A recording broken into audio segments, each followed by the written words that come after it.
Hello everyone. So I welcome you all for the course Engineering Metrology. So this is the fourth lecture on line standards, end standards, and linear and angular measurements. So these are the contents of the today's topic. So recalling of the third lecture, and then angular measurements using vernier bevel protractor, optical bevel protractor, optical dividing head, and sine bar. And finally, we will summarize the today's topic.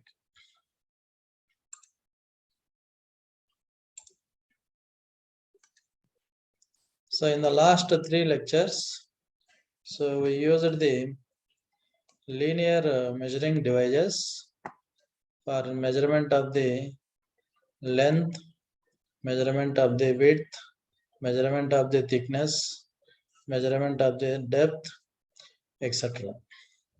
So we used the one is a steel rule, second one is the measuring tape, third one is the vernier calipers, fourth one is the micrometers. They may be outside micrometers or inside micrometers. So we used the depth micrometer. So we used the telescopic gauge, and then we used the dial bore gauge, and then we used the slip gauges for the linear measurement of the various dimensions. So the slip gauges are the end standards. So these are used for measuring the tolerance up to 0.0005 mm.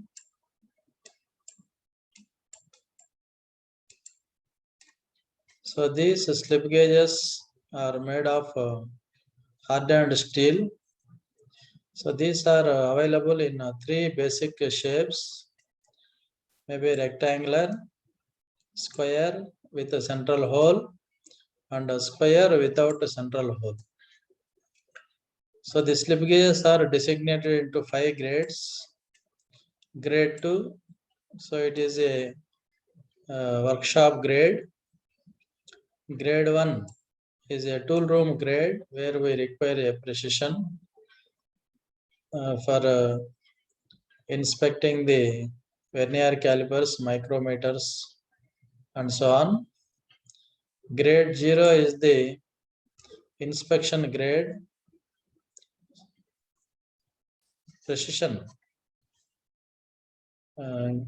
Grade, we have the grade 00, so which is used for calibrating the grade 1 and grade 2 slip gauges, and there is a calibration grade which is a special grade with the actual size. And also we have seen, so in order to make the required height, so what we have done is, so we placed the number of slip gauges one over the another by the process of ringing. So ringing is the phenomenon of adhesion of two flat and smooth surfaces when they are brought into close contact with each other. And then we discussed the manufacturing of the slip gauges. So this manufacturing of slip gauges involves the 8 steps.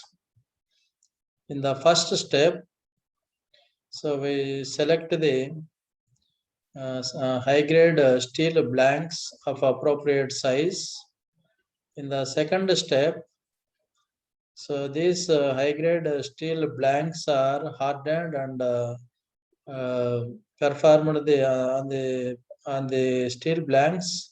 So we perform the rough grinding operation, and then stabilized at sub-zero temperatures to relieve the internal stresses which are developed during the heat treatment process. In the fourth step, so we select the 8 steel blanks of nominal size. They are placed on the coplanar faces of magnetic chuck. So in the fifth step, so we do the lapping operation. On the one side of the slip gauge, one side of the 8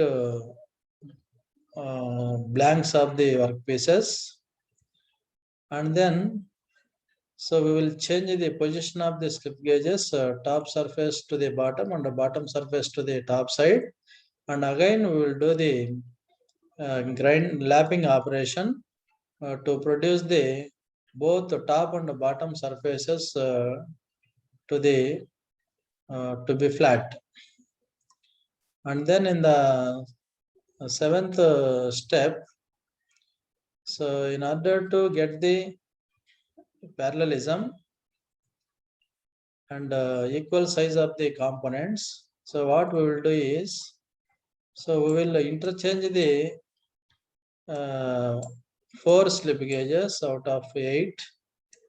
So these are the 4 slip gauges, and we have another set of 4 slip gauges.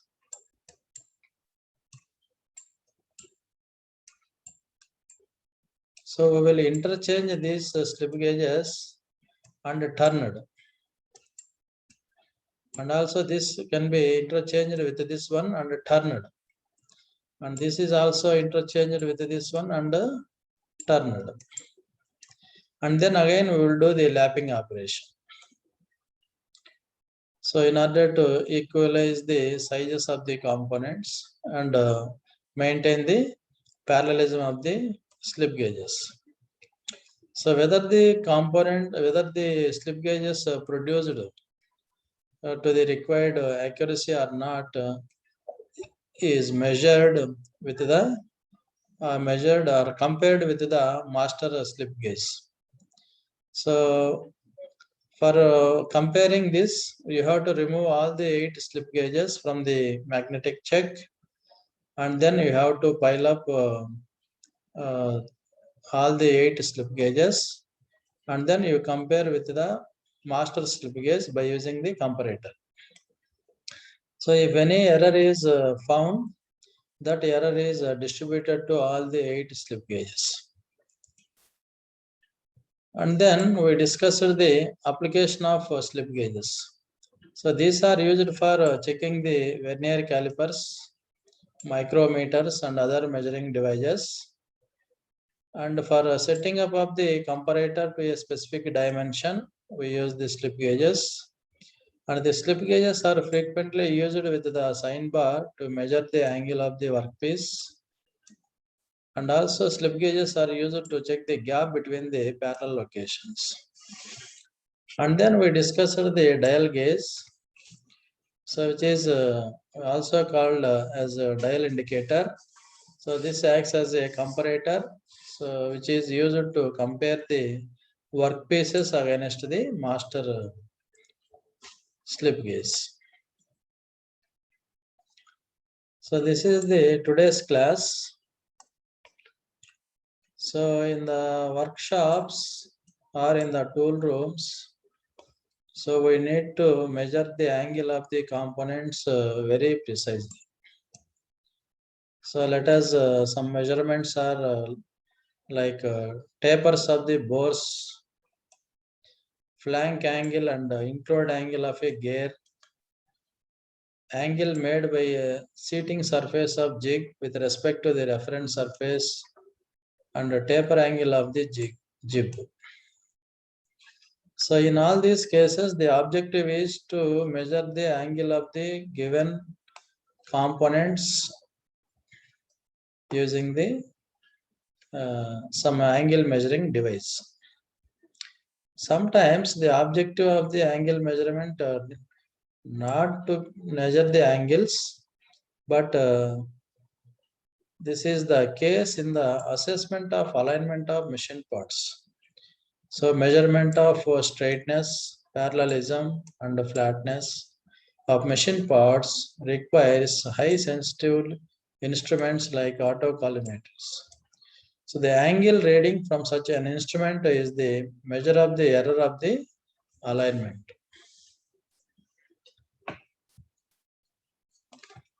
So this is the first instrument which is used for measuring the angle of the given component. So that is called the vernier bevel protractor. So bevel protractor is used for measuring the angle of the given component. So this is the simplest form of the angle measuring device.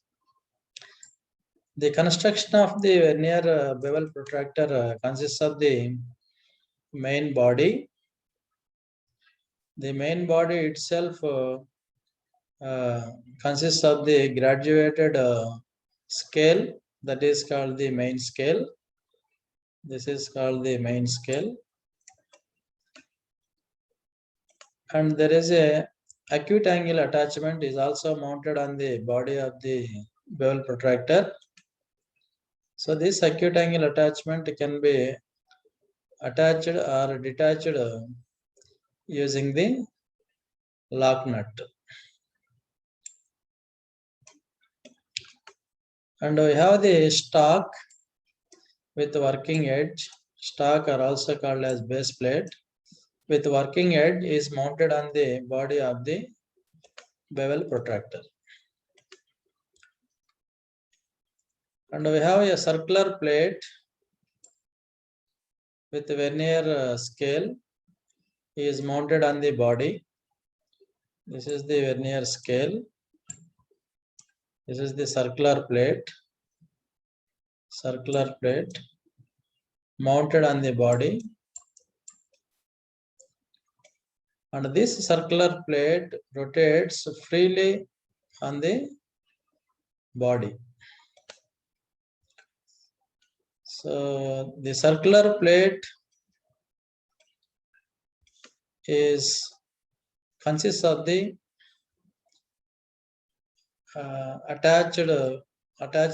consists of the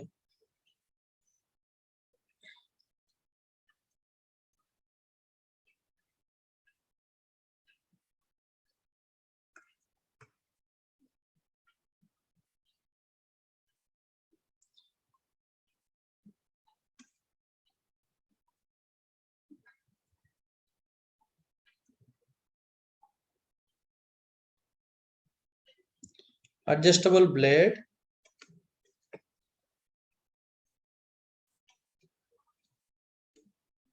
So this adjustable blade can be traveled along its length and can be positioned at any point along its length.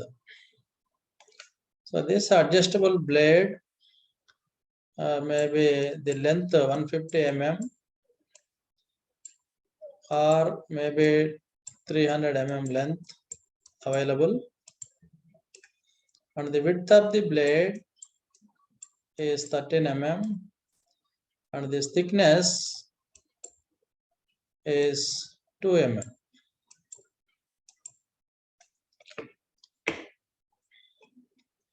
So this blade, adjustable blade and the vernier circular plate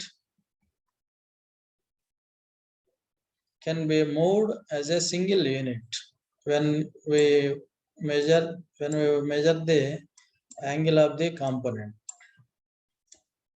So if you rotate the adjustable blade, so along with the adjustable blade, the circular plate also rotates by the same amount. So the vernier scale also rotates on the main scale. So this is and there is a slow motion device which is used to control the motion of the circular plate over the main body. So this is about the construction details of the vernier bevel protractor. So this mainly consists of the two scales. One is the main scale. This is main scale, and this is the vernier scale. So for any instrument, we need to calculate what is the least count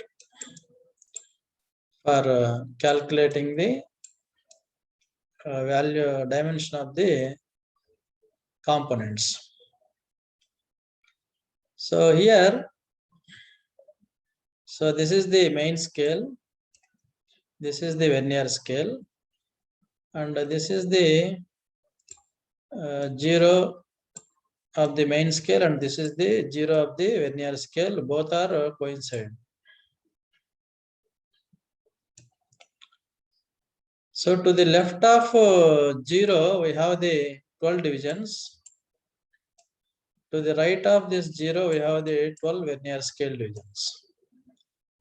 Similarly, to the right of this 0, the 12th vernier scale division coincides with the 23rd main scale division. That means 23 main scale divisions is equal to 12 vernier scale divisions. That means the one vernier scale division is approximately equal to 2 main scale divisions. But not exact. So from this, what is one vernier scale division? 23 by 12 main scale divisions. So least count we can calculate as 2 main scale divisions minus 1 vernier scale division. So by substituting this value here, we will get 2 main scale divisions minus 23 by 12 vernier scale divisions. So what you will get? 12 to is 24, 24 minus 23, it is 1. 1 by 12 main scale division. So this is main scale division. So 1 by 12 main scale division. But one main scale division on the main scale is 1 degree. So 1 degree means it is 60 minutes. Divide by 12. You will get 5 minutes. So the least count of the vernier bevel protractor is 5 minutes. That is accuracy of the vernier bevel protractor. So in order to measure this, measure the angle of the component. So let us, this is the component. So we want to measure this angle. This is the component which is placed on the base plate. So this acts as the datum or reference. So from the reference, and then the adjustable blade is placed over the workpiece. Okay. Now, so let us, we got the main scale reading and the vernier scale reading like this. This is the vernier scale reading. So let us, this reading is 24 and this is 23. Let us, the vernier scale reading is here, it is 0. Now the main scale reading we will consider as main scale reading, we will consider as 23. So this is vernier scale 0 coincidence. So it is crossed the 23. So we consider main scale reading as 23. And we have the 12 vernier scale divisions to the left of 0 and right of the 0. So we have to see what is the vernier coincidence. So here you observe this. So like this, you have to observe what is the vernier coincidence. So let us, if it is third division is coincided with the main scale division, with the main scale division, third division. It is the vernier coincidence is 3. And what is least count of this instrument is 5 minutes. So total reading is 23 degree and 15 minutes. So you have to represent like this. Otherwise, so you have to convert total reading into degrees. 23 degrees plus 3 into 5, 3 into 5 minutes. You convert this into degrees, divide by 60. 3 5 ja 15, 15 4 ja 60. So 1 by 4 means 23 degree plus 0.25 degree. Now you can add it. So 23.25 degree. Either this way or this way you have to represent the angle. So in this way we have to use the vernier bevel protractor for measurement of the angle. So for measurement of the angle, what we have to do? We have to keep the workpiece on the base plate, and then we have to place the adjustable blade over the over the inclined surface of the workpiece. And then you see what is the main scale division and what is the vernier coincidence. So based on that, using the least count, you calculate what is the total angle of the given component using the vernier bevel protractor. This already explained. And this is the working principle of vernier bevel protractor. How the vernier bevel protractor can be used for measuring the angles. So as already explained in the previous slide, so here I want to measure this beveled shaped edge. There is a bevel shaped beveled edge. So I want to measure this angle theta. So what I have to do, I have to place the base plate on the top of the workpiece that acts as the reference. And then the adjustable blade is placed on the bevel edge so that the circular plate rotates on the main scale. So that we can take what is the main scale division and what is the vernier scale coincidence. By using the least count 5 minutes, we can calculate total reading as explained in the earlier slide. Similarly, I want to measure the angle of the V block. So I have to keep the base plate on the top of the gauge, and then on the inclined surface I can set the adjustable blade, and I can see what is the where this vernier 0 is there, where the vernier 0. I can take what is the main scale reading from this vernier 0, and then I can see what is the vernier coincidence.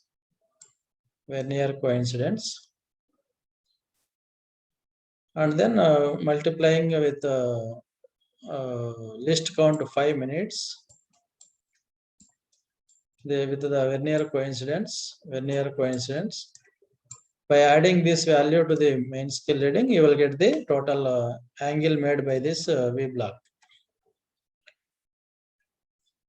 Similarly, we have the acute angle measurement. So we have the acute angle attachment.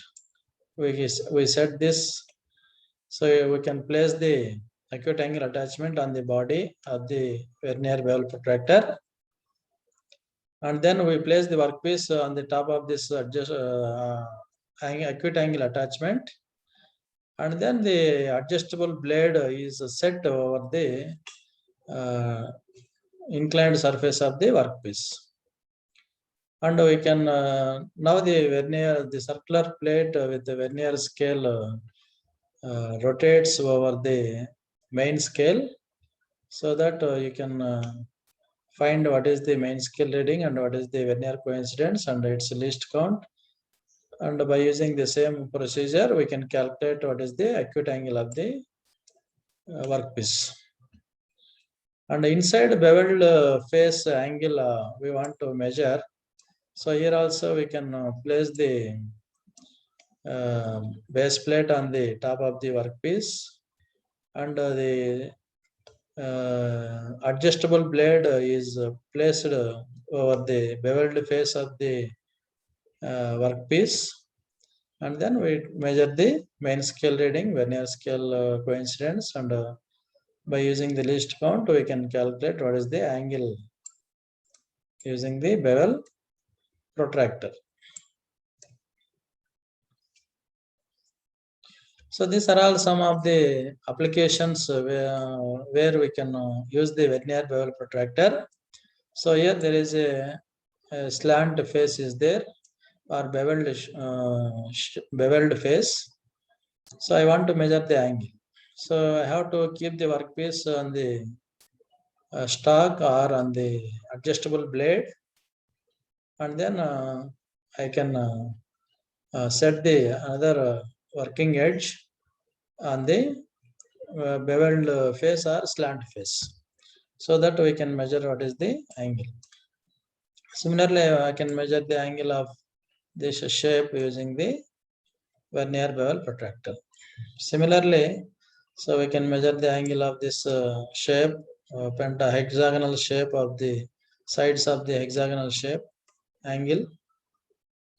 Notice this angle, and also inner guideways angle also you can measure.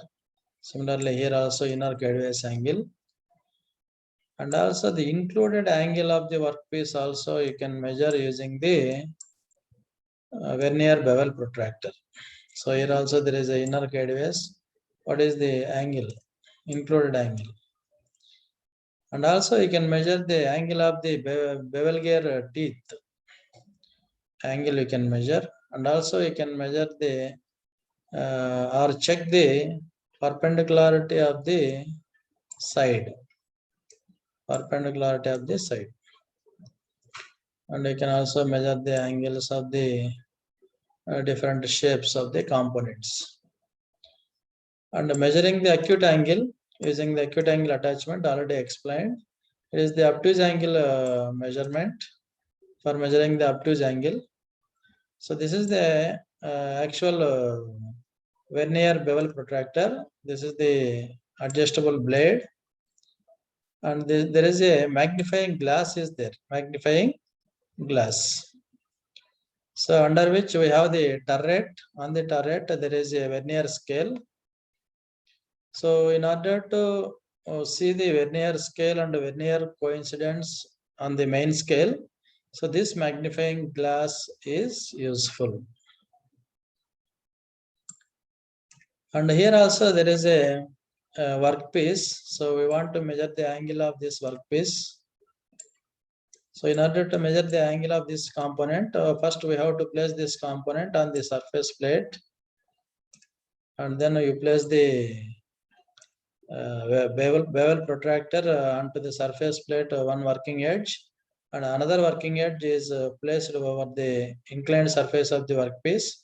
Then you can see what is the vernier main scale reading and vernier coincidence, and on the magnifying glass, so that you can calculate what is the total angle. So this is also measuring the acute angle, and this is measuring the obtuse angle more than 180 degrees.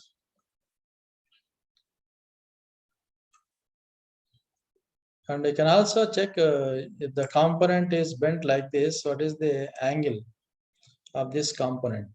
You can also check. The second one is the optical bevel protractor. As we have seen, the vernier bevel protractor its list count is 5 minutes, whereas the optical bevel protractor list count is 2 minutes. So optical bevel protractor is more accurate compared to the vernier bevel protractor. So optical bevel protractor is the development of the vernier bevel protractor, which has the ability to measure the angles up to 2 minutes. So the difference between the optical bevel protractor and the vernier bevel protractor is the vernier scale divisions on the optical bevel protractor are close than the vernier scale divisions on the vernier bevel protractor. So in the optical bevel protractor, so this is the vernier scale. So the divisions are very close. So if you consider the vernier bevel protractor, the vernier scale divisions are like this. So the vernier scale divisions on the optical bevel protractor are closer than the vernier scale divisions on the vernier bevel protractor. So for that reason, so here we use a small microscope which is fitted to see the circle graduations on the vernier scale. So we can place the workpiece here. We can place the workpiece. Here we have the adjustable blade and there is a stack or a stack. So this is the body of the optical bevel protractor. This is the microscope or optical microscope. And this is the back view of the microscope view. So the optical bevel protractor is the development of the vernier bevel protractor. So you can see the construction details all are same except this optical magnifying device. This eyepiece is extra fitted on the bevel protractor for seeing the vernier scale and vernier coincidence on the main scale. So the remaining are all are same. So these two are the differences between the vernier bevel protractor and the optical bevel protractor. Already explained, the divisions on the vernier scale in the optical bevel protractor are very close than the divisions on the vernier scale in the vernier bevel protractor. And there is another thing is optical magnifying system or eyepiece is mounted that helps to read the vernier scale in more efficient way. The remaining things are same as the vernier bevel protractor. And another one is the optical dividing head. So this optical dividing head consists of a circular scale which is suitably calibrated and fitted concentrically to the axis of the machine spindle. And this scale is viewed through the microscope. So here we have the light source, so which is passed through the light source is passed through the system of lenses, and we have the prisms for reflecting the image, and through this optical system the mirror image is formed on the ground glass screen. On this screen we can observe the image of the degree circle and we can observe the image of the minutes glass arc. So if the dividing spindle rotates, what happens? The glass circle rotates, and this rotation, these divisions are projected onto the ground glass screen, and we can see the image of the degree circle and the minutes of the glass arc. So it can measure directly up to 12 seconds of an arc, and the readings can be estimated up to 3 seconds of the arc. So here we can avoid the errors due to the parallax effect. The spindle on which the glass divided circle is mounted that runs in a hardened and lapped plain bearings, and the worm which is used only for the rotation purposes, which is mounted in bearings independent of those for the main spindle. The worm wheel is driven by the worm which is connected to the hand wheel, and the lever is provided for engaging or disengaging the drive. So this is already have studied in the machine tools dividing head. The next one is the sine bar. So sine bar is used,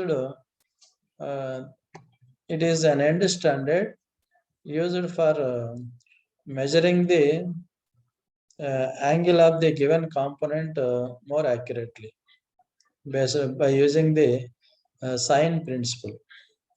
So the sine bar is used to measure the angles based on the sine principle. So what is sine principle? This is the triangle. This is the opposite side. And this is the hypotenuse. This is the hypotenuse. So this is the angle theta. So sine theta is equal to opposite side by hypotenuse. Opposite side by hypotenuse.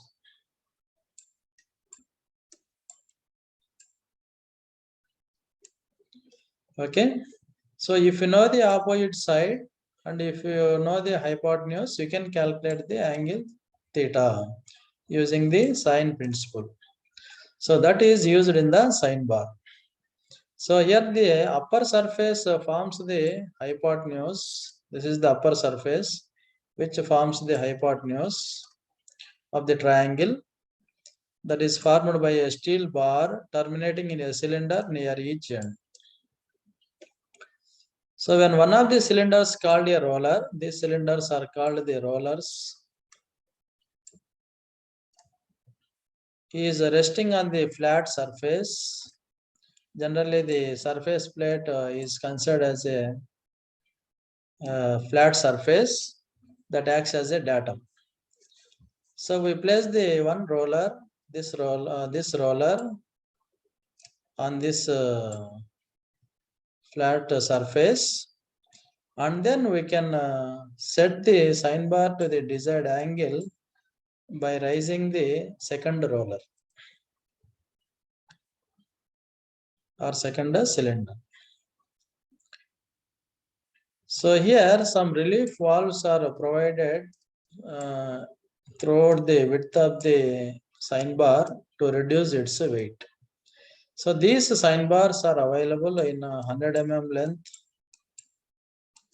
maybe 150 mm length, 200 mm length, and 250 mm length like that, 300 mm length like that.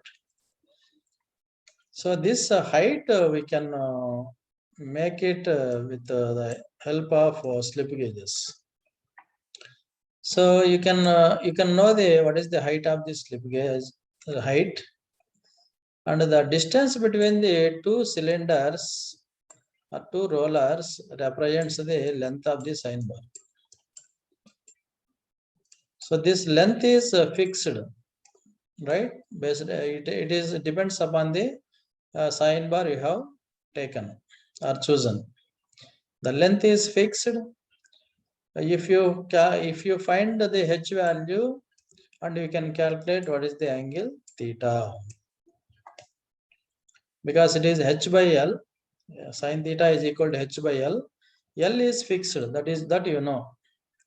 And if you find the h value, you can calculate what is theta. Or if you know the theta value, you can calculate what is the height required, either for setting up of the workpiece or finding the angle of the given component. We use the sine bar.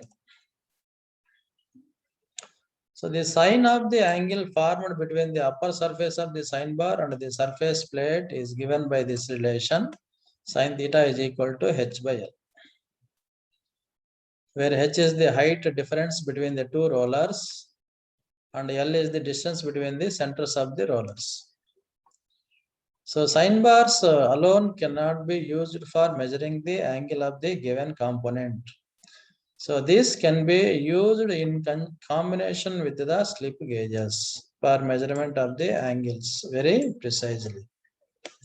So these sine bars are used for measuring the angles accurately and locating the workpiece to a given angle with high precision. So these are the uses of the sine bar.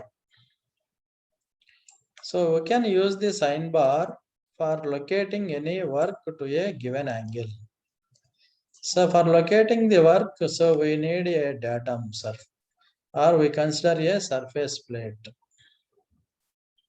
So this is the surface plate.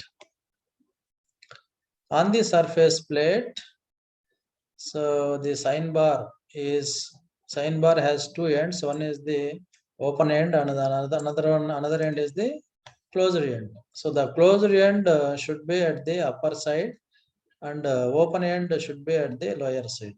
Otherwise, if you place this end on this side, what happens? The roller will lift. So in order to avoid this open end should be placed on the bottom surface, right?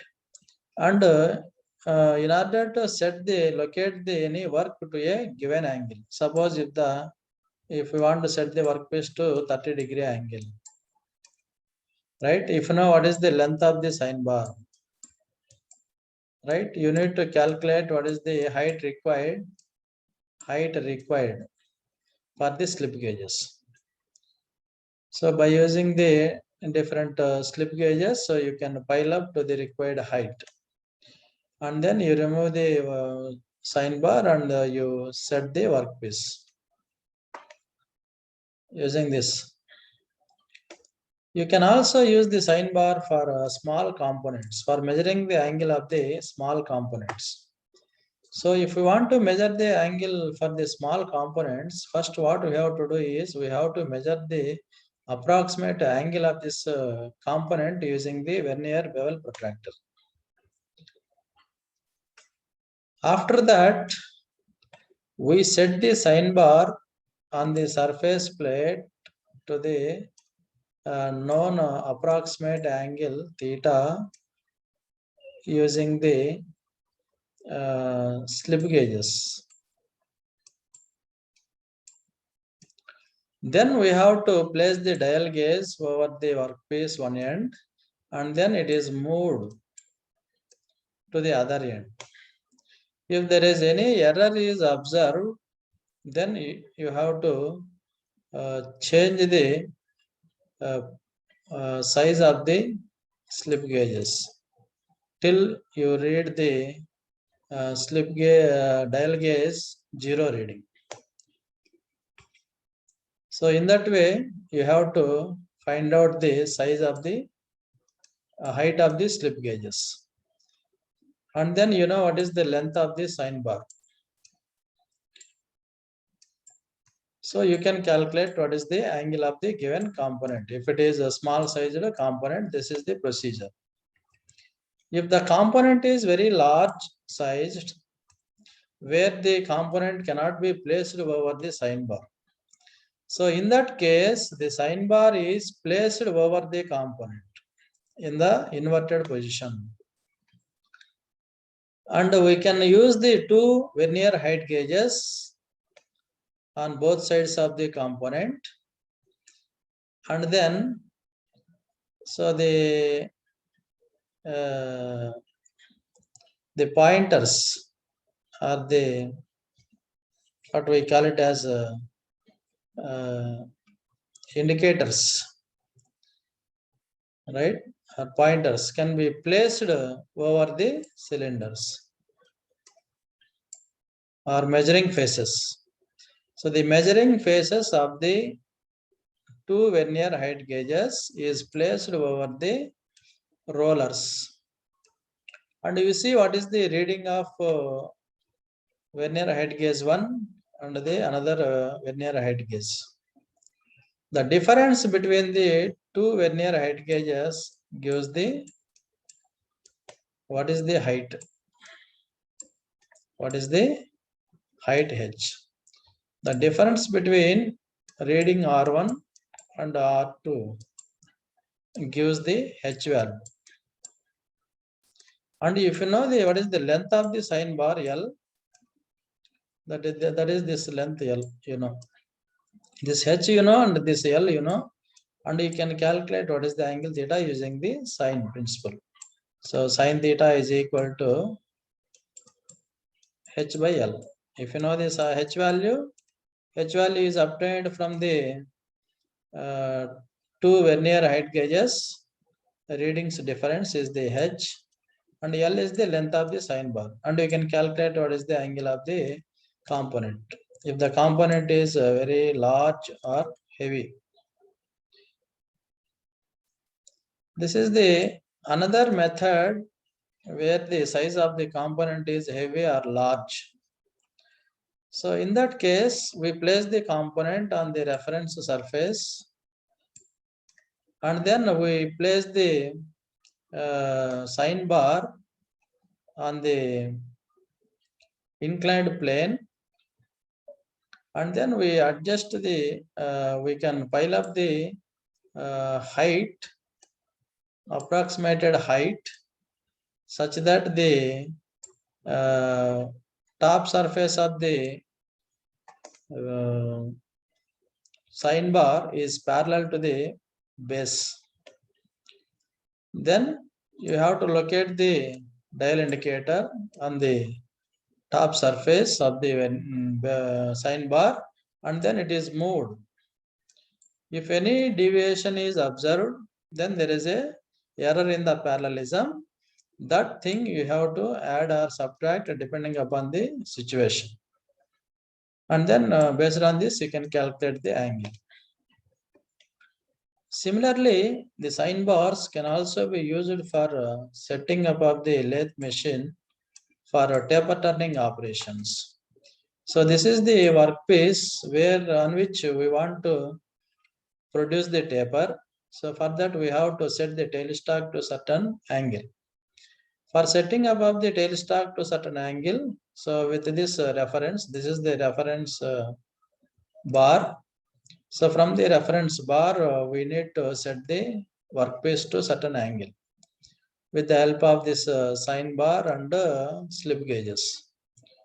If you know this angle theta, right, you can calculate what is the height, and then you place the slip gauge height, and then you can set. Suppose I want to turn the taper 30 degrees angle. Okay, for 30 degrees angle, what is the height of the slip gauge required? So from this reference, so then I can set the this is tailstock at a certain angle, so that I can produce the taper on the workpiece of 30 degrees angle. Or also you can, if you don't know the angle, so you can, if you know the height of the slip gauge, and you can calculate what is the angle to be produced on the workpiece. So the advantage of the sine bar are it is a precise and accurate angle measuring device, and it is simple in design and construction, and it is easily available. But there are some disadvantages in the sine bar. One is fairly reliable when we want to measure the angle less than 15 degree. But at the maximum, you can use the angle below 45 degree only. You should not use the sine bar for measuring the angle more than 45 degree. If the error increases with the increasing of the angle measurement in the sine bars, that we will explain in the next classes.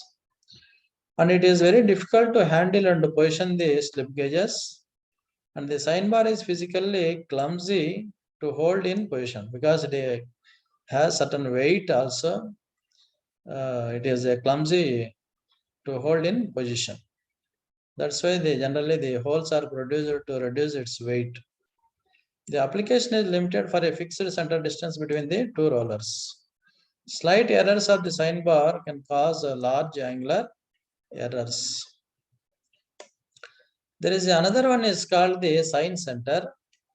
This sign center is used when it is very difficult to locate the hold the or place the conical workpiece on the conventional sign bar. So in that case, we use the sign centers. So the sign centers can be conveniently used to measure the angle up to 60-degree angle. So this is the sign bar. On the sign bar, we have the sign centers. And these sign centers can be located and can be clamped at any desired position, that depending upon the length of the work to be placed or to be measured or to be used. So if the size, the distance of the centers depends upon the size of the components. The centers are located equally from the ends of the sign bar.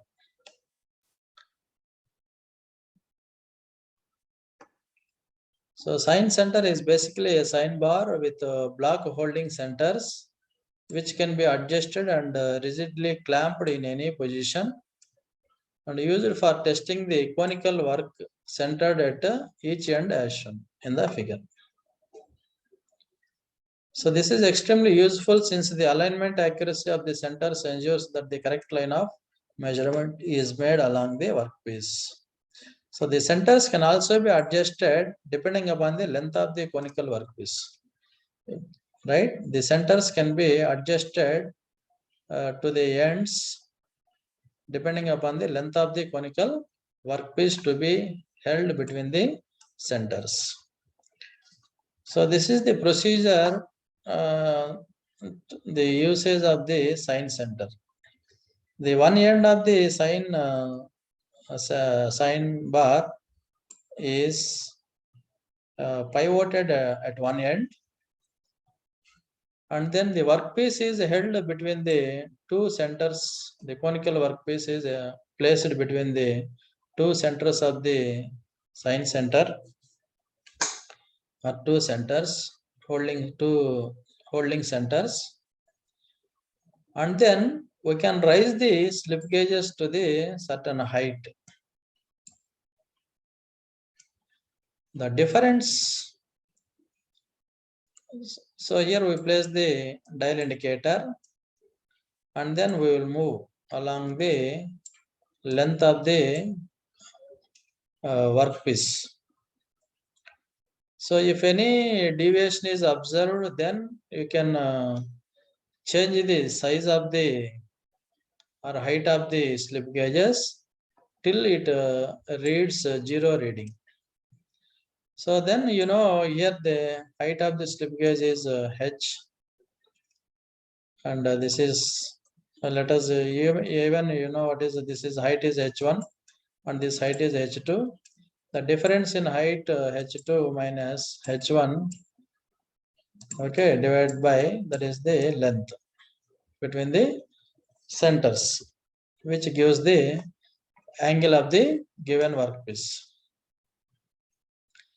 So this is the advanced sign bars used for measuring the angle of the components. So here there is a base, there is a pivot point. So these are the centers we can locate at any position along the length of the base. And you can clamp at any desired position So depending upon the size of the conical component which is placed between the centers. And you can raise this table end, you can raise this and you can clamp at any position. So there is arrangement for dial gauge. So here you can also see there is arrangement which can be moved up and down depending upon the size of the component. So here the height can be measured using the slip gauges. You can place the slip gauge under the table and you can measure what is the angle of the conical component. So we place this slip dial indicator at one end and we can move till it reads 0. You can adjust the height of the slip gauges so that you can calculate what is the angle. So this is called the sine table. You can measure the angle up to 0 to 90 degrees. So this is a heavy duty sine table or sine plates are rugged enough to hold parts for measuring of angles as well as for inspection of the parts. So this can be used either for setting up of the workpiece or for measuring of the angle of the given component. So this is called the compound sine table. So this one end is pivoted and this is the table, sine table. And here we have the roller. Under the roller we place the sine height gauge, slip gauges to the required angle theta. So with reference to one plane, we are tilting the sine table to the certain angle, to the required angle theta. So there is another provision. So this bottom table is pivoted at this point, and the top table can be tilted with reference to this plane. Right here we have the roller under the top table. So we can place the slip gauge under this roller. So in this case, so the table can be tilted with reference to two reference planes. So with reference to this horizontal, we can rotate. With reference to this vertical, also we can, with other plane also we can rotate. So there is on the top of the sine table, we have the slots, holes are made for clamping of the workpiece. So this is also a sine table with clamps. By adjusting these clamps, you can set the workpiece to the certain inclination with both the reference planes. Both the reference planes. So this is also called simple sine table. In this, we can locate the workpiece with reference to only one plane. But whereas in this case, the workpiece is located with reference to the two planes. That is called the compound sine table. So this is about the today's class. In this class, we discussed the what is a vernier bevel protractor. These protractors are used for measuring the angle of the given components. So the vernier bevel protractor is the simplest and angular measuring device for measuring the angle of the given components. And then a sine bar is used to measure the angles based on the sine principle. So its upper surface forms the hypotenuse of the triangle formed by a steel bar terminating in a cylinder near the end. The vertical distance between the two rollers acts as the opposite side, and the distance between center distance between the two rollers will give the length of the sine bar, and this can be used less than 45 degrees angle measurement only. We cannot use this sine bar for measuring the angles more than 45 degrees. As the angle increases, the error in measurement also increases. And there is a sine centers which can be used conveniently for holding of the conical workpieces on the sine centers. That can be the sine centers can be used for measuring the angles up to 60 degree. And there is a sine table is the most rugged device which may be swung to any angle from 0 to 90 degree by pivoting about the hinged ends. This maybe we have compound sine table and simple sine table. This can be used for measuring the angles up to 90 degrees. So with this, these are the references we considered for preparing this lecture. Thank you.